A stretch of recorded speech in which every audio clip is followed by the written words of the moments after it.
안녕하세요. 오늘은 살을 빼려면 왜 꼭 간헐적 단식을 해야만 하는가라는 주제를 가지고 말씀드리려고 합니다. 간헐적 단식을 이해하려면 인슐린이라는 호르몬을 알아야 하는데요. 우리가 섭취한 음식물은 포도당으로 바뀌어 피 속으로 들어갑니다. 그러면 혈당이 올라가는데요.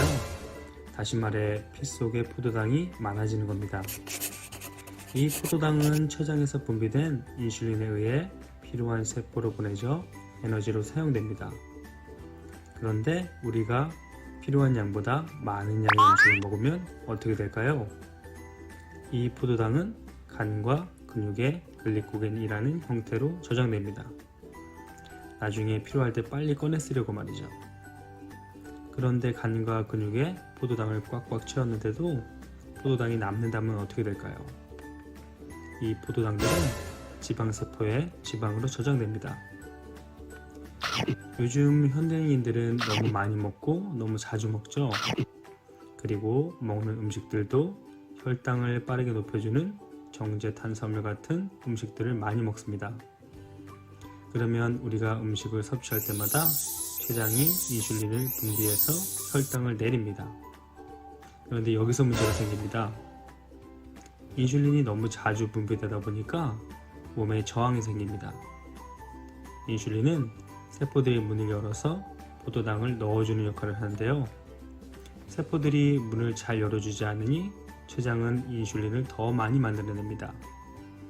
그러면 몸 안에 인슐린이 더 많아지게 되고 세포는 인슐린에 더 저항하게 되죠. 피 속의 포도당이 세포로 가서 에너지로 쓰이지 못하고 몸 안에 지방으로 저장되는 겁니다. 게다가 이 지방들 또한 인슐린에 저항하는 특징이 있습니다. 악순환이 반복되는 겁니다. 이러한 현상을 인슐린 저항성이 높아졌다 라고 말합니다. 인슐린 저항성이 높아지면 세포들은 에너지를 제대로 소모하지 못하고 몸은 자꾸 살이 찌는 체질로 바뀌는 거죠.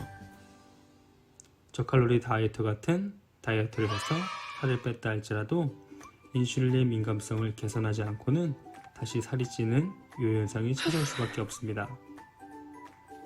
그리고 높아진 인슐린 저항성은 고혈압, 당뇨, 고지혈증, 비만 같은 질병들을 유발합니다. 인슐린 저항성에 대해서 대략적으로나마 이해가 가셨나요?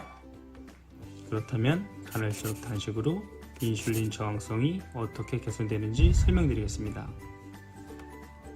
섭취한 음식물이 소화 과정을 통하여 포도당 형태로 피 속으로 들어가면 인슐린이 분비된다고 말씀드렸는데요. 그러면 음식물을 섭취하지 않을 때는 어떻게 될까요? 맞습니다. 인슐린은 더 이상 분비되지 않습니다. 게다가 음식을 섭취하지 않는 공복 시간엔 피 속의 포도당 농도가 줄어들게 됩니다. 그렇게 되면 우리 몸은 지방을 분해하여 에너지로 사용하게 됩니다.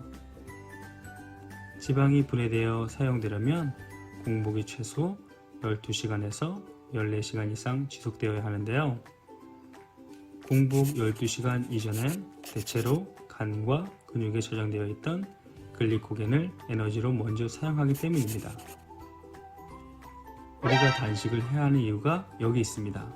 12시간 이상 지나야 지방이 분해되기 시작하기 때문에 살을 빼려면 12시간 이상 공복을 해야 합니다. 이렇게 간헐적 단식을 주기적으로 하면 인슐린 저항성이 줄어들고 몸속의 지방 또한 줄어들게 됩니다. 그러면 점점 살이 찌지 않는 체질로 바뀌게 되는 거죠. 또한 고혈압, 당뇨, 고지혈증, 비만 같이 앞에서 언급해드린 질병에 걸릴 가능성이 현저히 낮아집니다. 예전처럼 육체 노동이 많았고 정제 탄수화물이나 고칼로리 음식을 많이 섭취하지 못했던 때에는 하루 3끼가 우리에게 맞는 식사 형태였을지도 모릅니다. 하지만 지금 현대인들의 식습관대로 하루 3끼를 먹는다면 인슐린 저항성은 높아지고 살이 찔 수밖에 없습니다. 이해가 잘 되셨나요? 그렇다면 이 영상을 보고 계신 여러분들도 간헐적 단식을 시작해 보시는 건 어떠신가요? 우선 12시간 단식부터 시작해서 자신에게 맞는 방법을 찾고 꾸준히 하신다면 여러분들도 날씬하고 건강한 몸을 얻으실 수 있을 거예요. 시청해 주셔서 감사하고요. 오늘도 모두 건강하시고 나가시기 전에 구독과 좋아요 눌러주시는 것 잊지 마세요.